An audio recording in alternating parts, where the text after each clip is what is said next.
Hello बंधुगण welcome to my channel Shubhdeep bloggers and Facebook page blogger Shubhdeep. तो आज के যেতেছে একটু হিস্টোরিক্যাল পার্কে। তো আমার লোক আজকে আইতেছিল দিবাকর, কিন্তু হে আজকে আইতে পারতো না, কারণ কালকে রাত্রে হে নিমন্ত্রণ বাড়িতে গিয়ে এমন খাইছে যে সকালবেলা হে খাই তুই দিছে। সকালে ফোন করলাম, হে ফোন ধরছে না, খাই তুই দিছে। তো আইতো না, তো আমার কামটা করতে লাগবো, আমার ডিউটি আমার করতে লাগবো। তো আমি গিয়ে একটু দেখাইমু, সামনে বেশি দূর না, টেগোর স্কুল তো তোমরা চিনো। যদি করিমগঞ্জ সাইড দিকে হতো টেগোর স্কুল থেকে মোটামুটি 700 থেকে 800 মিটার গেলে তোমরা পাইলিবা।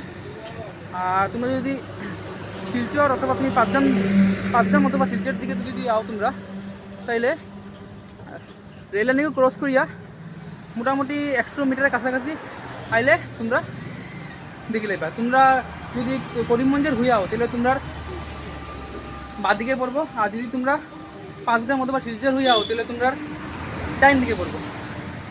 তো আমি নিয়ে দেখাম মোহন। তো ভিডিওটা দেখার লগে লগে লাইক শেয়ার এবং সাবস্ক্রাইব করে দিবা চ্যানেলটা শুভদীপ ব্লগার্স। আর নিচে যে বেল আইকনটা আছে সেটা টিংটং করে দিও, তাহলে ইম্পর্টেন্ট যত ভিডিও আছে আমার সব তোমার কাছে গিয়ে পৌঁছবো। যেহেতু বাইরে অনেক গরম, সকালবেলা হইলে মোটামুটি মারাত্মক একটা গরম থাকে। আজকেও রোদ্র মনে 33 থেকে 34 ডিগ্রি সেলসিয়াস হইব। আর রাত্রেবেলা বৃষ্টি দিলায়, প্রচণ্ড বৃষ্টি, উঠানে জল উঠে গেছে। আমরা ড্রেন ব্লক আছে, অল্প বৃষ্টি দিতেও জল হয়ে যায়, বাট কালকে একটু বেশি বৃষ্টি দিচ্ছে আমরা এখানে। তো সকালবেলা তো মারাত্মক রোদু, তবু আইসি রোদুতে ব্লগ করবার লিগা। তাহলে তোমরা চ্যানেলটা সাবস্ক্রাইব করে দিও আর যত পারো শেয়ার করে দিও। ওইটা হলো হিস্টোরিক্যাল ফোর্ট। ভিতরের রাস্তাটা বন্ধ, বাট যাওয়া যাইব কোন সাইড দিয়ে, তো ওই দিক দিয়ে যাওয়া যাইব। তো ওইটা হলো হিস্টোরিক্যাল ফোর্ট, বদরপুর ঘাট লোকেশন। এই যে এটা আগে মানে অনেক ফাটা কালারগুলা করা আসলো না, মানে মোটামুটি অনেক পুরানো আসলো। এটারে আবার এটারে রং করা হয়েছে, খুব সুন্দরভাবে ইয়ে করা হয়েছে। আবার এই জিনিসগুলো রাখা উচিত অ্যাকচুয়ালি, বহুত আগেরকার এই ফোর্টটা, বহুত আগের এই ফোর্টটা। আর এই যে সামনে বরাক নদী আছে, আর উপরের ব্রিজ দেখছো, চৌরঙ্গীর ব্রিজটা দেখিলাও তোমরা। তো তোমরাও যদি চাও তো এখানে আইতে পারো তোমরা উইথ ইয়োর ফ্যামিলি মেম্বার্স। তোমরা যদি ফ্রেন্ড বন্ধু বান্ধবী যত আছে, তো তারা লইয়া এখানে আইতে পারো।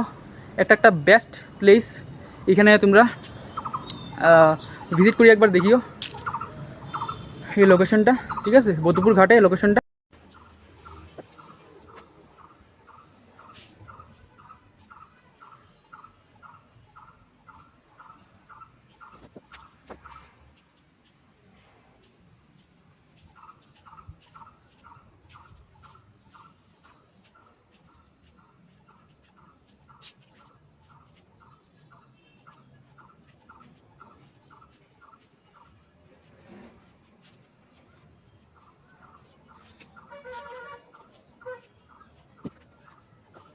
বুঝতে আসলাম যে এই ফোর্টটা মুঘল ইরার সময় এটা বানানো হয়েছিল, বিল্ড করা হয়েছিল অ্যাক্রস বরাক রিভার, মানে এই বরাক নদীর সামনে।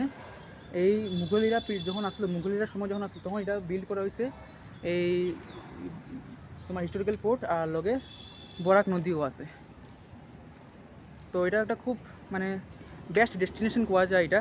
তো এইখানে যদি তোমরা আওতে আইয়া তোমরা ঘুরে যেতে পারবা উইথ তুমি তোমার বন্ধু বান্ধবী বা তোমার ফ্রেন্ডস অথবা তোমার ফ্যামিলি, যাই হোক তোমরা যদি চাও তাহলে একবার এখানে আইয়া ঘুরে যেতে পারো, অসুবিধা নাই। এখানে দেখতে পারবা তোমরা বান্দরও আছে।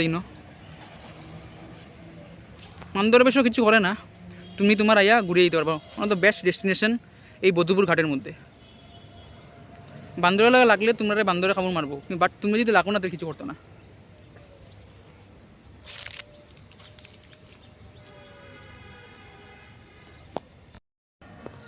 14th-17th সেঞ্চুরিতে এটা, এই 14th সেঞ্চুরিতে এই ফোর্টটা বানানো হয়েছিল।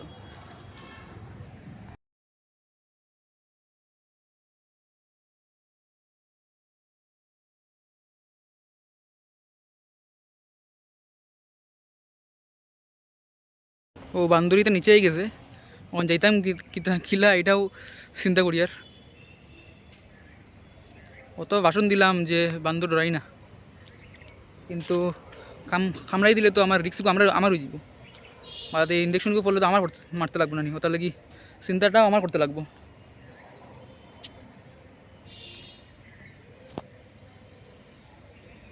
যারা বুট দেওয়ার সময় আমরা চিন্তা চিন্তা করিয়া ভাবিয়া দিই, ইলাও আমরা বান্দরের লগে সামনে যে যেতে গেলে একটু ভাবিয়ে চিন্তে যেতে লাগে, কামড় মারবো কি না মারতো না।